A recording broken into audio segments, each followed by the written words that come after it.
디모데후서 3장 14절에서 17절입니다.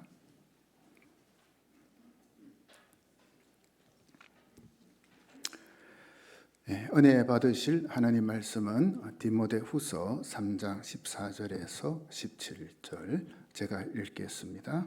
그러나 너는 배우고 확신한 일에 거하라. 너는 네가 누구에게서 배운 것을 알며 또 어려서부터 성경을 알았나니 성경은 능히 너로 하여금 그리스도 예수 안에 있는 믿음으로 말미암아 구원에 이르는 지혜가 있게 하느니라. 모든 성경은 하나님의 감동으로 된 것으로 교훈과 책망과 바르게 함과 의로 교육하기에 유익하니 이는 모든 하나님의 사람으로 온전하게 하며 모든 선한 일을 행할 능력을 갖추게 하려 함이라. 아멘. 지난주 그 웨스트민스터 소요리 문답 그 제1문을 보았습니다. 이제 질문이 이거였죠. 사람의 제일 되는 목적은 무엇입니까? 사람의 제일 되는 목적은 무엇입니까? 우리 방송실에 그 자막 준비됐으면 좀 나왔네요. 이제 좀 빨리 좀 해주세요. 답은 이겁니다. 사람의 제일 되는 목적은 하나님을 영화롭게 하고 영원토록 그분을 즐거워하는 것입니다. 이게 답이었죠. 우리가 하나님을 영화롭게 하는 것에는 이제 크게 예배와 삶 두 가지라고 했습니다. 먼저는 예배를 통해 하나님의 이름을 높여드리고 그분을 경배하고 찬양하는 거죠. 여러분을 하나님의 자녀로 삼아주신 그분의 사랑에 감사하고 순간순간마다 베풀어 주신 은혜를 찬양하는 여러분이 되시기 바랍니다. 찬양과 기도와 예물을 드림으로 하나님이 기쁘게 받으시는 예배자가 되기를 축원합니다. 바로 예배 성공자가 되는 것, 이게 하나님을 영화롭게 하는 것입니다. 다음으로 삶에서 하나님을 드러내는 것입니다. 즉 하나님의 백성답게 사는 것입니다. 세상 사람들이 우리의 삶을 보고 하나님을 인정함으로 하나님의 이름이 더 높아지는 거죠. 이것이 이제 하나님을 영화롭게 하는 것입니다. 그렇다면 우리가 어떻게 살 때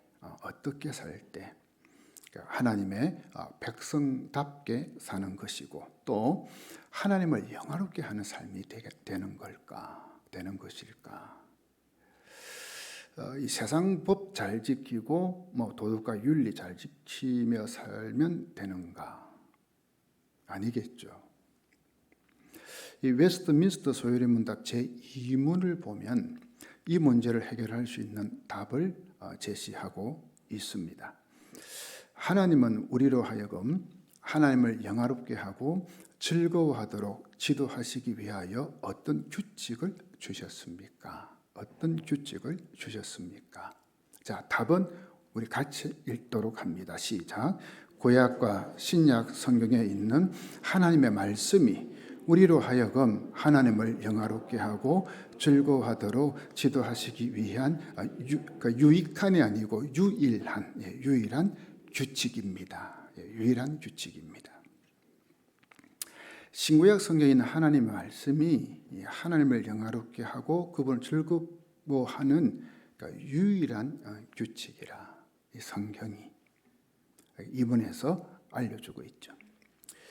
그러니까 하나님의 말씀인 성경이 이 성도들이 하나님을 영원토록 영화롭게 하고 즐거워하도록 이끌어주는 역할을 한다. 그런 기능을 한다. 이것입니다. 그렇다면 우리는 사람의 제일 되는 목적인 하나님을 영화롭게 하는 유일한 삶의 규칙인 성경. 이 성경이 어떤 책인지 알아야 하지 않겠습니까? 그저 모르고 성경을 우리가 읽고 듣는 것보다 알고 우리가 대해야 되겠죠. 왜냐하면 성경 안에 하나님에 관한 지식이 다 들어있기 때문에 그렇습니다. 성경 안에 하나님에 대한 지식, 하나님을 아는 지식, 성경 안에 다 들어있습니다. 자, 그러면 한번 볼까요? 첫째, 하나님을 아는 지식은 성경을 통해서만 얻을 수 있다는 거죠. 예, 성경을 통해서만. 다른 데는 없습니다. 성경을 통해서만. 하나님은 영적 존재이기 때문에 우리의 오감으로 감지할 수가 없죠. 그죠? 우리가 이렇게 느끼지 못해요. 그러나 하나님은 인간이 하나님을 알도록 이제 보여주셔요. 보여주세요. 이것을 이제 계시라고 하죠. 예, 보여준다. 이거 계시라 해요. 열어서 보여준다. 열어서 보여준다. 이 의미가 있습니다. 즉 하나님이 자신을 드러내시는 것을 이제 말하는 거죠. 그래서 이 계시에는 하나님이 이제 스스로 드러내시는 것. 이 계시에는 두 가지가 있습니다. 그 일반 계시와 특별 계시. 이 계시에도 두 가지가 있습니다. 먼저 이거 일반 계시를 보겠습니다. 이 존 칼빈을 비롯한 개혁 신학자들은 모든 우주가 하나님의 계시 내용이라 했습니다. 특히 칼빈은 우주는 하나님의 영광을 선포하는 연극장 무대와 같다. 예, 하나님의 영광을 선포하는 연극장 무대와 같다라고 했습니다. 이 만물 안에서 이 창조주 하나님의 손길과 숨결과 지혜와 능력을 만나게 되는 것이겠죠. 자, 이것이 바로 일반 계시입니다. 시편 기자의 말과 같이 하늘은 하나님의 영광을 드러내고 창공은 그의 솜씨를 알려준다라고 되어 있거든요. 자, 시편 19편 1절 한번 볼까요? 시편 19편 1절 같이 한번 읽어봅니다. 시작. 하늘은 하나님의 영광을 드러내고 창공은 그의 솜씨를 알려준다. 자, 여러분 보십시오. 1년 365일 이 낮과 밤이 어쩌면 이토록 일정한 규칙에 의해서 이 바뀌는 걸까요? 예, 어쩌면 또 이 계절의 순환, 예, 봄이 오면 또 뭡니까? 여름 오고 가을이 오고 겨울이 오고 이게 어쩌면 그렇게 일정한 규칙에 의해서 계속 이렇게 순환이 되나? 또 이 신비한 동식물, 웅장한 바다와 산하 등의 창조 세계를 보면 누구라도 하나님을 느낄 수 있다는 이야기겠죠. 창조 세계가 하나님을 보여주고 있다는 거죠. 사도 바울은 로마서 1장 20절에서 다음과 같이 기록했습니다. 세상이 창조된 이래로 하나님의 보이지 않는 성품인 그분의 영원한 능력과 신성은 그가 만드신 만물을 보고서 분명히 알 수 있게 되었습니다. 하나님의 그 영원한 능력, 신성, 이건 뭘 보고요? 그분이 만드신 만물을 보면 분명히 알 수 있다. 그 다음, 그러므로 사람들은 핑계를 댈 수 없습니다.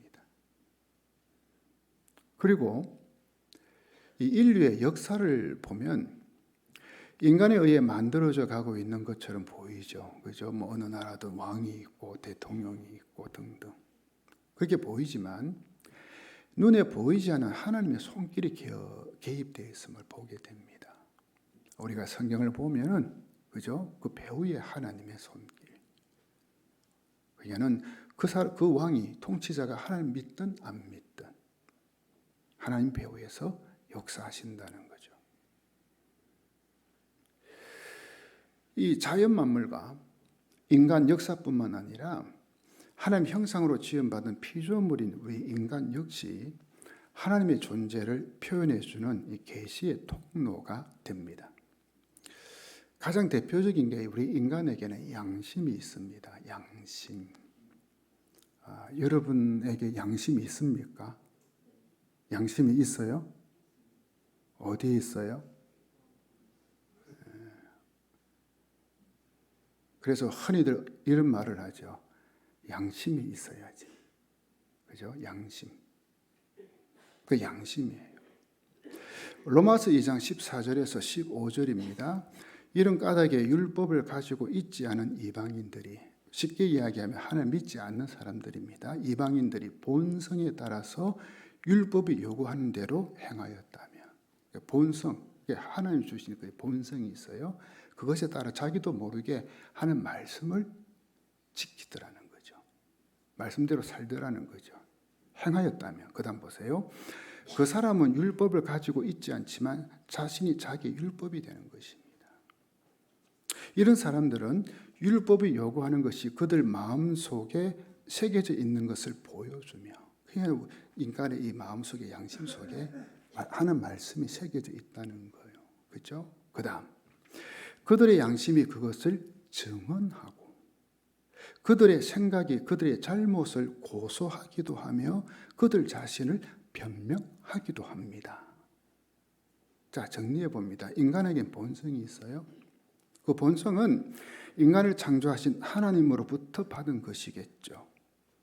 인간은 하나님 형상대로 지음을 받았기 때문에 하나님이 가지고 계신 속성이 있습니다. 그 성품, 그게 다 있습니다. 물론 인간의 타락으로 인해서 하나님 형상을 닮은 그 본성을 많이 상실했죠. 그러나 조금은 남아있어요. 다 상실하지 않고 그래도 남아있는 부분이에요. 그게 뭡니까? 하나님 믿지 않는 사람들에게도 속에 뭐가 있다고요? 대표적인 게 양심입니다.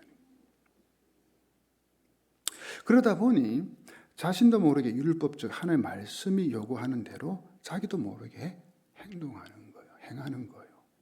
타락했지만 양심이 남아있기 때문에 죄를 짓고 잘못을 하게 되면 그 양심이 그 사람에게 고소해요.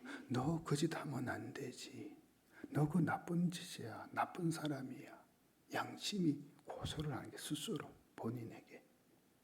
때로는 변명하기도 하죠. 물론 성경의 표현대로 양심의 그 화인, 즉 이 불도장을 맞은 사람도 있더라고요. 이런 사람은 그 죄를 지어도 양심이 작동하지를 않아요. 양심이. 그래서는 그 어떤 죄책감도 느끼지 못하고 그냥 사는 거 있죠. 버젓이. 그런 사람도 간혹 있습니다. 그러나 대체적으로 인간에게 뭐가 있어요? 양심이 작동을 해요. 이처럼 자연세계와 역사와 인간의 양심이 하나님을 보여주고 있는 거죠. 하지만 이 일반 계시로는 구원자 하나님을 알 수 없습니다. 구원자 하나님. 창조주 하나님은 어느 정도 인식하죠. 또 어떤 신이 있어서 이 자연 만물을 다스리고 운행하는구나. 어느 정도는 느낍니다. 그러나 구원자 하나님은 알 수 없습니다.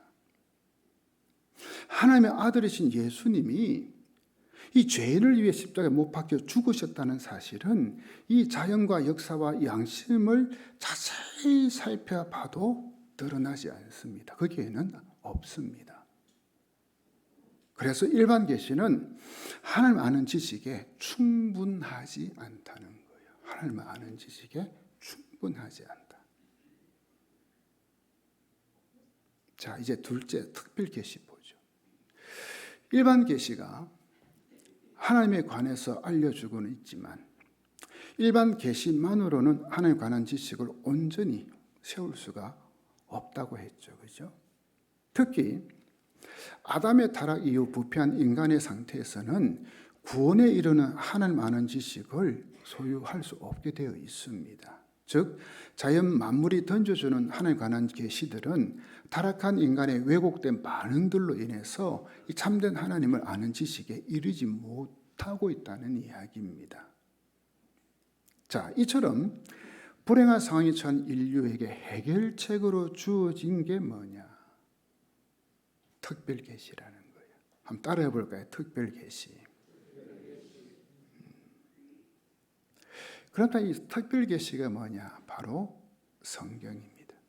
하나님의 말씀입니다. 성경은 타락한 인간을 위해 하나님께서 주신 특별 계시입니다. 이 성경을 통해서만 하나님에 대한 참된 지식을 획득하고 깨달을 수 있습니다. 성경을 통해서만. 그 프랑스 작곡가 생상스라는 분이 있는데 이분이 1886년에 작곡한 그 동물의 사육제라는 관현 악곡이 있습니다. 동물의 사육제. 생상스는 14곡의 소품에서 여러 동물들을 다양한 악기로 표현을 합니다. 이 이제 곡에서. 그런데 그 음악만 듣고서 그 동물이 어떤 동물인지 알아맞히기는 쉽지 않다는 거죠. 분명히 생상스는 이 곡을 통해서 동물들을 표현했는데 그 음악을 듣는다고 우리가 어떤 동물이네 잘 모릅니다. 또 여러분들 그 비발디의 사계라는 곡 아십니까? 제가 참 좋아하거든요. 제가 바이올린 연주하면 한번 해보겠는데, 근데 이것도 딱 들어도 사전 지식이 없다면 어떤 곡이 어떤 계절을 그리는 것인지 알아맞히기 쉽지 않습니다. 이 음악이나 그림은 강렬한 시상을 전달은 해줘요. 근데 언어보다 정확할 수 없다는 거죠. 언어보다 정확하지 않다. 어떤 사실을 구체적으로 혼동 없이 전하기 위해서는 이 언어라는 매개체를 사용해야 한다는 거예요. 언어라는 매개체. 하나님도 사람들에게 특별히 계시한 내용을 후세에 전한 도구로 이 음악이나 그림이 아니라 이 언어를 선택하셨습니다. 언어는 크게 이 말과 문자로 나눌 수가 있겠죠. 말과 문자. 말은 문자보다 더 친근하고 생생해요. 실제로 말을 하면 거기에 감정도 들어가 있죠. 그렇죠? 액션도 들어가 있죠. 근데 망각이나 왜곡이라는 인식의 특징 때문에 정확성이 떨어집니다. 특별히 전달해 보세요. 나중에 가서는 처음에 전달한 내용이 완전히 왜곡돼서 엉뚱한 이야기로 전달되는 거 있죠. 하나님은 자신의 특별 계시를 이 망각과 변형의 위험으로부터 보호하기 위해서 문자로 기록하게 하신 거죠. 문자로. 그게 뭐죠? 성경. 이 특별 계시의 가장 중요한 내용은 하나님을 아는 지식이잖아요. 그죠? 하나님. 근데 그 중에서도 예수 그리스도를 믿음으로 얻는 구원에 대한 지식. 가장 중요하죠. 예수 그리스도를 믿음으로 얻는 구원. 자, 14절, 15절 보십시오. 그러나 그대가 배워서 굳게 믿는 그 진리 안에 머무십시오. 그대는 그것을 누구에게서 배웠는지를 알고 있습니다. 그대는 어려서부터 성경을 알고 있습니다. 왜? 디모데는 어려서부터 어머니, 외할머니로부터 말씀을 배웠거든요. 그러니까 이게 어린 시절부터 말씀 양육이 그만큼 중요하다는 걸 일깨워주죠. 그렇죠? 자, 그 다음 보세요. 성경은 그리스도 예수를 믿는 믿음으로 말미암아 그대에게 구원에 이르는 지혜를 줄 수 있습니다. 성경만이 예수 그리스도를 믿는 믿음으로 구원을 주는, 구원을 얻는, 구원에 이르는 지혜를 줄 수 있다. 성경 외에는 없습니다. 그렇다고 성경 자체가 구원 주는 건 아니죠. 성경 안에 그 내용이 들어있어서 그것을 접하게 되면 어떻게 해요? 예수를 믿고 구원받게 되는 거죠. 이 예수 그리스도를 믿음으로 얻는 구원의 지식, 이 지식을 알게 하기 위해서 하나님은 우리에게 문자로 기록된 이 성경 주셨다는 거예요. 그러니까 여러분, 우리가 지금 이 성경을 가지고 있다는 게 얼마나 감사한 일인지. 아멘이십니까? 이 성경을 가지고 있다는 게 이게 얼마나 감사한 일입니다. 둘째, 성경은 하나님의 감동으로 기록된 하나님의 말씀입니다. 말씀. 자, 16절 상반절 보세요. 같이 한번 읽어봅니다. 시작. 모든 성경은 하나님의 감동으로 된 것으로. 이게 뭐냐는 거죠. 성경인데 우리가 지금 가지고 있는 성경, 이게 하나님의 감동으로 됐다. 이게 뭐냐는 거죠. 이 표현에 사용된 히브리어를 보면 의미가 좀 더 명확해집니다. 원어의 의미로 다시 읽으면 모든 성경은 하나님이 숨을 불어넣으심으로 기록되었다. 다시 한번 말씀드려 볼게요. 모든 성경은 창세기부터 요한계시록까지입니다. 그렇죠? 하나님이 숨을 불어넣으심으로 기록되었다. 그런데 성경에 보면 이 숨, 이 푸뉴마라는데 성령을 가리키기도 하거든요. 성령을 불어넣으심으로 기록되었다.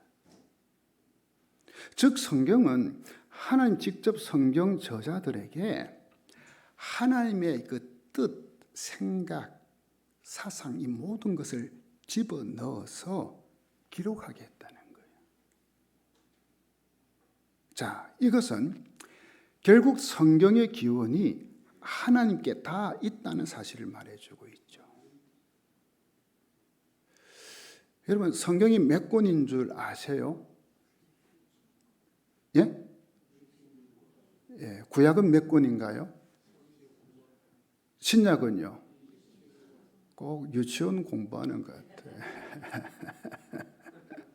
그래서 총 66권.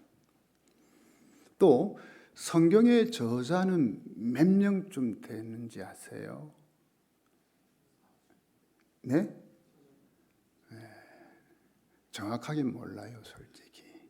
그런데 예를 들어서 모세, 다윗, 또 쭉 이사야, 예레미야, 또 신약의 마태, 마가, 누가, 요한, 또 바울 등등, 그죠? 한 30명이 넘는다. 이렇게 이야기하는 게 정확해요. 정확하게 몇 명인지 몰라요. 그죠? 근데 또 이 창세기부터 요한계시록까지 이 기록하는데 걸린 기간이 몇 년쯤 된 줄 아시죠? 1600년쯤 돼요. 1600년 동안. 자, 그렇다면 우리는 왜 이렇게 오랫동안 여러 사람을 통해 기록된 책인 성경을 하나님의 말씀으로 믿는 걸까? 그죠? 왜? 여러 사람들이 기록했고 오랜 기간 동안 기록했고 이 성경 66권을 하나님의 말씀으로 믿는데 그 이유가 뭐냐? 어떻게 보면 마태복음은 마태의 개인적인 기록일 뿐이잖아요. 마태가 기록했으니까. 마태가 아무리 정확하게 기록했다고 해도 인간은 누구나 기억의 망각에서 벗어날 수 없고 인간의 저술이란 저자의 고유한 관점과 가치관의 영향을 받기 마련이잖아. 그죠? 보통 우리가 어떤 뭡니까? 저자가 하나 책을 냈다. 그 사람의 모든 사상이나 이게 다 들어가 있잖아. 그죠? 그런데 디모데후서 3장 16절에서는요. 모든 성경은 하나님의 감동으로 된 것이다. 말씀하고 있거든요. 그리고 베드로후서 1장 20절에서 21절 다음과 같이 말씀하죠. 먼저 알 것은 성경의 모든 예언은 사사로이 풀 것이 아니니. 사사로이 풀면 안 된다. 왜냐? 예언은 언제든지 사람의 뜻으로 낸 것이 아니에요. 쉽게 이야기하면 마태가 마태복음 지었다고 해서 마태의 뜻으로 낸 게 아니라는 이야기겠죠. 심지어 바울이 로마서를 기록했잖아요. 근데 바울의 뜻으로 로마서를 기록했냐? 아니라는 이야기.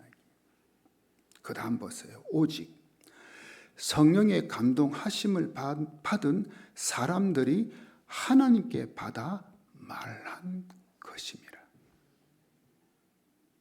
하나님은 성경을 기록한 저자들의 학식과 성격과 경험을 효과적으로 사용하는 동시에, 그 사람들이 모든 거 사용해요. 동시에 하나님의 뜻을 온전히 그 책에 계시하셨다는 사실이에요.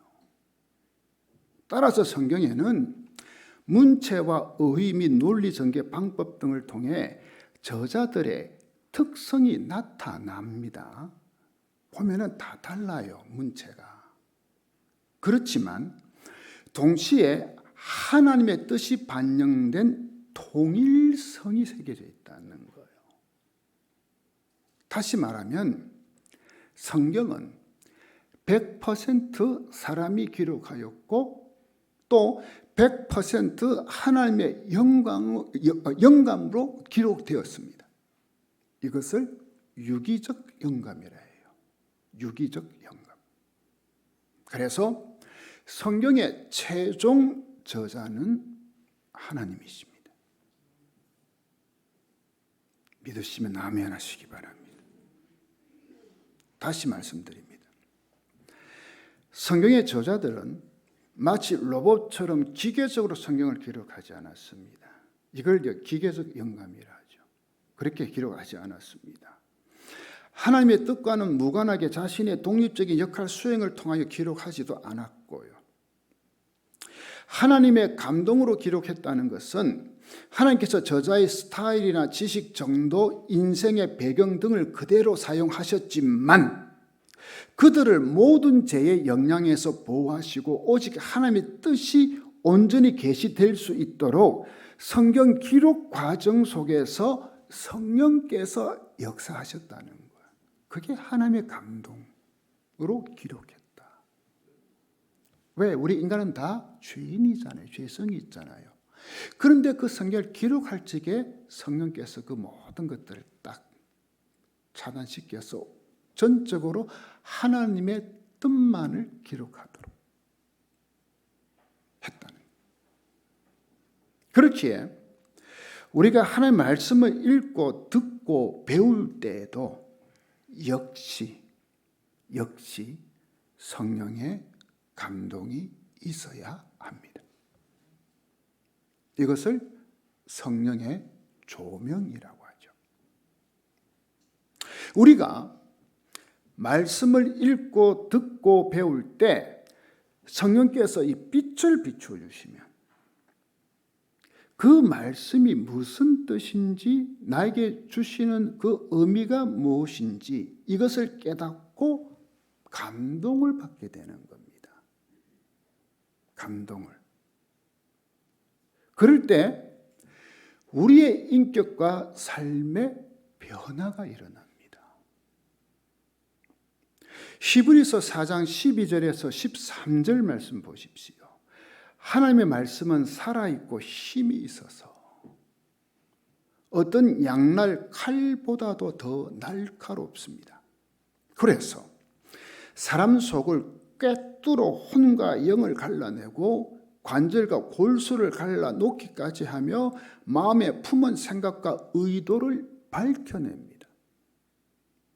하나님 앞에는 아무 피조물도 숨겨진 것이 없고 모든 것이 그의 눈앞에 벌거숭이로 드러나 있습니다. 우리는 그의 앞에 모든 것을 드러내 놓아야 합니다. 여러분 보세요. 이게 이제 말씀의 능력인데요. 이런 말씀의 능력, 정말 우리가 이 성경 말씀을 우리가 읽을 적에 그 내용에 따라서 때로는 뭡니까? 칼로 내 가슴을 찌르는 것처럼 아픔을 느끼거든요. 근데 그 말씀의 내용이 뭡니까? 나의 죄에 대해서 지적하고 경고하는 말씀이 대할 때, 그때는 막 칼로 내 가슴을 찌르는 것처럼 고통스러워. 그런데 어떤 사람은 그 말씀을 읽는데 아무렇지 같지도 않아. 무덤덤해. 감각이 없어. 근데 어떤 사람은 읽으면서 너무 힘들어, 아파. 자기의 죄를 깨달아. 또 어떨 때는 정말 내가 삶이 힘들고 낙심되고, 그런데 그 말씀을 읽는 순간에 성령께서 감동을 주시니까, 성령의 조명이 빛을 비춰주시니까 그 말씀이 확 내 가슴에 들어와서 위로를 받고 힘을 얻고, 그렇지.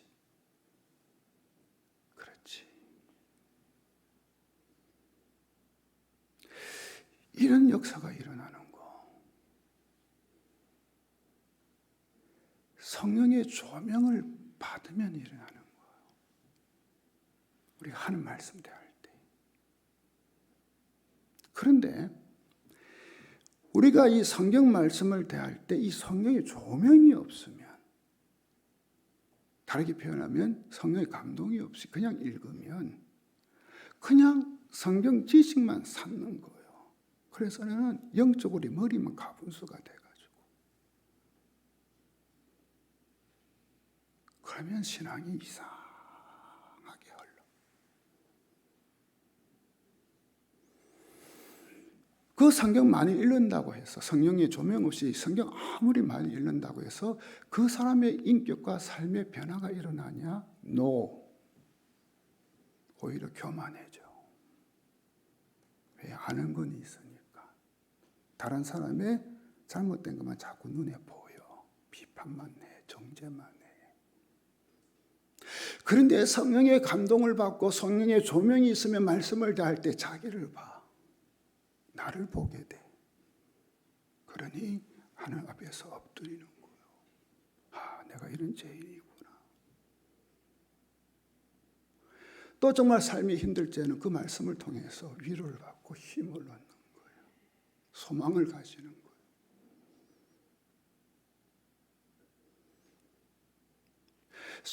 성령의 조명이 없는 말씀, 그는 그 사람의 삶에 아무런 영향을 끼치지 못해요. 그러니 하나님의 말씀인 성경, 이 성경을 하나님의 감동으로 기록된 것처럼 그 말씀을 대하는 우리 또한 성령의 감동으로 읽고 듣고 배워야 하는 것입니다. 그때 내 삶에 놀라운 변화가 일어나는,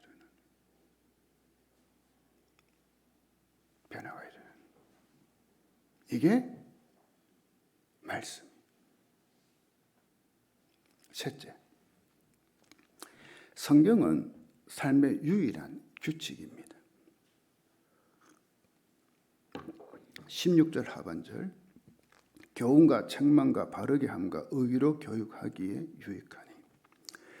이 말씀을 한마디로 말하면 이렇죠. 성경은 인생의 안내서이고 삶의 지침서이다. 어떤 회사에서 제품을 생산하면 소비자에게 제품과 함께 보내는 것이 있습니다. 무엇인지 아시죠? 제품 설명서, 사용 설명서, 매뉴얼이라 하죠. 자동차나 컴퓨터, 냉장고 등 조금만 복잡한 물건을 사면 반드시 이 매뉴얼이 동봉됩니다. 그 매뉴얼에 보면 안전을 위한 주의사항, 제품, 규격, 구성품, 각부 명칭, 또 작동 방법, 관리법 등등 수록되어 있습니다. 그래서 매뉴얼의 지시대로만 사용하면 고장 없이 최상의 성능으로 그 제품을 사용할 수 있겠죠. 그러나 매뉴얼을 무시하고 사용하면 반드시 고장 일으키고 제품 망치고 돈 많이 들여 구입했는데 소용이 없게 되겠죠. 마찬가지로 하나님은 인간을 만드시고 매뉴얼로 이 성경을 우리에게 주셨습니다. 그래서 성경의 매뉴얼대로만 살면 우리는 인생에서 성공자가 될 수 있는 겁니다. 하나님께서 인간의 삶에 대한 매뉴얼인 성경 속에서 우리가 이 인생을 살아가면서 방황하지 않도록 우리를 창조하신 목적도 알려주기도 하고요. 그죠? 그러니까는 왜 살아야 돼? 어떻게 살아야 돼? 무엇을 위해 살아야 돼? 성경 속에 다 들어있죠. 어떠한 삶을 살아야 할지 믿음의 사람들의 삶을 통해서 자세하게 뭡니까? 또 친절하게 알려주기도 하고요. 왜? 그렇게 너희들도 살면 돼. 이 성경 말씀은 이 영혼 구원만 주는 책이 아니라 인생의 여정에서 캄캄하고 낙심될 때 빛을 비춰주고 새로운 용기를 주고 꿈과 희망을 주는 생명의 양식이기도 하다는 사실. 여러분들이 성경을 조금이라도 읽었으면 발견할 수가 있겠죠. 그죠? 시편 119편 105절 보십시오. 같이 한번 읽어봅니다. 우리가 좋은 말씀이니까 같이 읽습니다. 시작. 주의 말씀은 내 발의 등이요 내 길의 빛이니이다. 한 번 더 읽습니다. 시작. 주의 말씀은 내 발의 등이요 내 길의 빛이니이다. 그러니까 이게 이 말씀을 읽는데 성령께서 조명해 주시면 감동을 주시면 진짜 이게 눈에 확 들어오는. 그러면 어떻게 해요? 내 인생을 누구한테? 하나님한테 맡길 수 있는 거죠. 믿음으로. 또 솔로몬은 잠언 3장 6절에서 너는 범사에 하나님을 인정하라. 그리하면 너의 길을 지도하신다. 라고 했습니다. 우리 모두는 먼 미래의 일은 물론이고 내일 일도 모르고 살아갑니다. 그러나 성경을 가까이 하는 사람은 이 하나님의 말씀이 등불이 되어서 그 사람의 길을 인도해 줍니다. 성경을 읽을 때 우리는 한 손에 어쩌면 등불을 딱 들고 있고요. 다른 한 손에는 거대한 이 서치라이트 있죠. 빛 비추는 거. 그걸 밝히고 그래서 걷는 겁니다. 말씀과 성경과 같이 산다면 하나님 말씀은 오늘 하루의 삶을 인도해 주시면서 먼 미래의 삶까지 인도해 주신다는 사실 여러분 믿으시기 바랍니다. 17절입니다. 이는 하나님의 사람으로 온전하게 하며 모든 선한 일을 행할 능력을 갖추게 하려 함이라. 저는 이 말씀에서 하나님의 사람 그것에 대한 밑에 쭉 나오죠. 그죠? 하나님의 사람으로. 이 하나님의 사람이 참 좋아요. 바울은 디모데를 너 하나님의 사람아 라고 불렀습니다. 그 디모데전서 6장 11절 12절이죠. 오직 너 하나님의 사람아 이것들을 피하고 의와 경건과 믿음과 사랑과 인내와 온유를 따르며 믿음의 선한 싸움을 싸우라. 영생을 취하라. 이를 위하여 네가 부르심을 받았고 많은 증인 앞에서 선한 증언을 하였도다. 이 11절에서 이것들을 피하고 이건 뭘까요? 11절에서 이것들 피하고는 11절 앞에 있는 10절 위에 있는 말씀이거든요. 그것이 가장 큰 게 뭐냐? 돈에 대한 탐심을 가지지 말라는 거예요. 이것들 피하라는 것은. 그러니 하나님의 사람은 돈에 대한 탐심을 멀리하고 의와 경건과 믿음과 사랑과 인내와 온유를 따르는 자라는 거예요. 이것이 믿음의 선한 싸움을 싸우는 삶이고 영생을 취하는 삶인 것입니다. 바로 하나님을 바르게 섬기는 자가 되는 것입니다. 선한 일을 행할 능력을 구비하게 되는 것입니다. 이런 사람이 되게 하는 게 바로 하나님의 말씀인 성경입니다. 자, 옆에 있는 분에게 말해 봅시다. 너 하나님의 사람아. 우리 옆에 분한테 한번 축복해 보세요. 너 하나님의 사람아. 여러분 얼마나 좋아요. 하나님의 사람이라는데. 그죠? 요한의 아빠, 너 하나님의 사람아. 할렐루야. 너 하나님의 사람아. 근데요, 너 마귀의 사람아. 아, 이거 곤란하죠? 너 세상에 빠진 사람아. 너 돈밖에 모르는 사람아. 너 스마트폰에 빠진 사람아. 요즘은 이 스마트폰에 빠져가지고 아이고 큰일 났어요. 세상에. 우리 젊은이들 특별히 예배 시간에도 스마트폰 쳐다보고 있어. 간혹. 우리 교회 말고 해운대에 있는 어떤 교회. 좀 이래야지 좀. 아이고 정말 세상에 어떻게 하나님께 예배 드리는 그 자리에 앉아가 스마트폰 쳐다보고 있어. 세상에.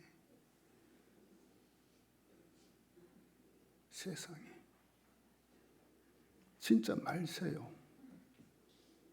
진짜 말세요. 우리는 결코 이런 말 들어서는 안 됩니다. 너 하나님의 사람아, 너 하나님의 말씀으로 사는 사람아, 너 하나님에게 사로잡힌 사람아, 이 말을 들어야 해요. 이 말을. 아멘이십니까? 사랑하는 여러분, 하나님의 말씀이 없이 우리는 결코 하나님의 백성답게 살 수 없습니다. 하나님의 백성에게 성경은 선택이 아니라 필수고요, 절대적인 기준이 됩니다. 절대적인 기준. 유일한 only. 이런 말이 있습니다. 성경책이 깨끗한 사람은 마음이 더럽고 성경책이 더러운 사람은 마음이 깨끗하다. 우리 한번 읽어볼까요? 시작. 성경책이 깨끗한 사람은 마음이 더럽고 성경책이 더러운 사람은 마음이 깨끗하다. 자, 옆에 있는 분 성경책 확인해 보세요. 더러운지 깨끗한지.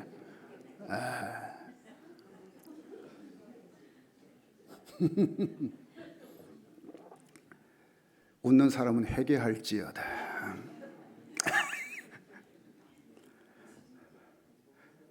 여러분, 성경책은 깨끗하면 안 돼요. 그렇죠? 또 교회 오니까 집에 성경책 여러 권 있는데 그 중에 제일 깨끗한 거, 하나님 앞에 나오는 깨끗한 거 가져나와. 그러면 또 말이 돼. 그런데 집에 있는 것도 깨끗하다. 이거 안 되지. 전혜수 권사님 깨끗해요, 더러워요, 성경책이? 다 한 번씩 다 물어볼까 이 시간에.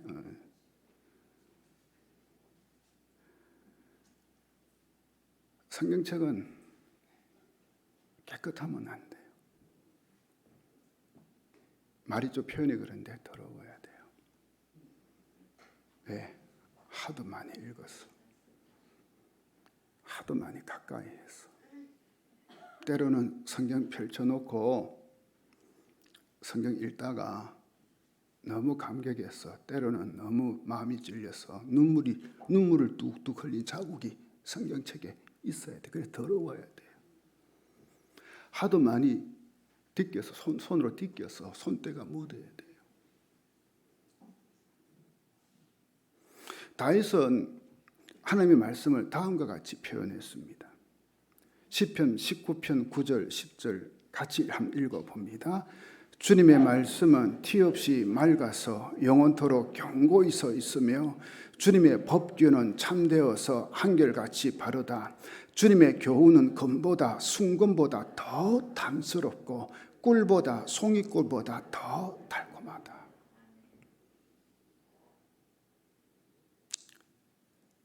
세상에 다윗은요, 금보다도 더 탐스러운 게 말씀이래요.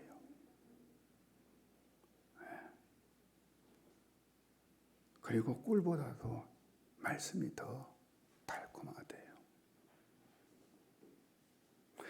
예레미야 선지자의 고백입니다. 예레미야서 15장 16절이죠. 만군의 주 하나님, 저는 주님의 이름으로 불리는 사람입니다. 주님께서 저에게 말씀을 주셨을 때 저는 그 말씀을 받아 먹었습니다. 그 말씀을 받아 먹었습니다. 주님의 말씀은 저에게 기쁨이 되었고 제 마음의 즐거움이 되었습니다. 그게 하나님 말씀이. 주 안에서 형제 자매된 여러분, 성경을 더 가까이 하십시오. 성경을 하나님을 경외하는 마음으로 읽으십시오. 성경을 가장 소중히 여기십시오. 성경을 세상 그 무엇보다 그 누구보다 더 사랑하십시오. 성경을 주신 하나님께 감사하십시오. 성경 말씀이 여러분 안에 풍성히 거하도록 하십시오. 그리고 성경과 일치하는 삶을 사십시오. 기도하겠습니다. 오늘 말씀을 듣고 조용히 한번 기도합시다. 여러분은 지금 하나님 주신 이 성경 어떻게 대했습니까? 어떻게 대했습니까? 정말 소중히 여겼습니까? 정말 사랑했습니까? 정말 하나님을 경외하는 마음으로 그 성경을 읽었습니까? 세상 그 무엇보다 그 누구보다 더 사랑했습니까? 그 성경 주신 하나님께 감사한 적이 있었습니까? 여러분의 성경책은 깨끗합니까? 더럽습니까? 이 시간 오늘 말씀 듣는 중에 성령께서 여러분 마음에 뭔가 깨달음과 감동을 주시면, 그게 있다면 그거 붙들고 한번 결심하는 마음으로 이 시간 기도했으면 해요. 다 같이 기도하겠습니다. 하나님